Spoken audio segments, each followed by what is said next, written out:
तील जनता सत्ताधाऱ्यांचे 12 वाजवण्याची वाट बघते. 12 कधी वाजतील आणि आदरणीय राजसाहेब ठाकरे आणि उद्धवसाहेब ठाकरे युतीची घोषणा कधी करतील ही महाराष्ट्रातील जनता, शिवसैनिक आणि मनसैनिक ही आतुरतेने वाट बघतोय.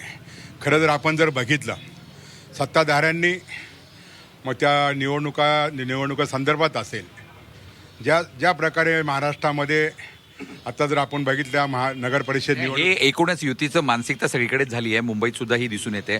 मात्र नेमक्या समस्या काय होत्या? म्हणजे काँग्रेस यायला तयार नव्हती, काँग्रेस महाविकास आघाडीमध्ये एकत्र होण्यास तयार नव्हती, त्यामुळे सगळा गोंधळ होता. त्याबाबत काय ठरलंय का? खरं तर मला वाटतं आदरणीय राजसाहेब ठाकरे आणि उद्धवसाहेब ठाकरे, मग ते काँग्रेस असेल, राष्ट्रवादी काँग्रेस असेल, कम्युनिस्ट असेल आणि वंचित असेल, हे सन्माननीय राजसाहेब ठाकरे आणि उद्धवसाहेब ठाकरे जो निर्णय घेतील.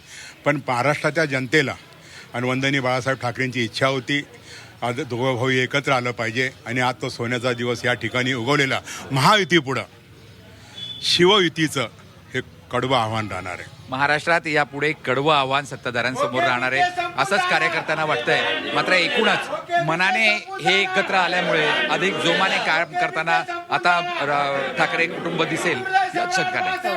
नक्कीच योगेश, तर नाशिक मधली दृश्य पाहत होतो.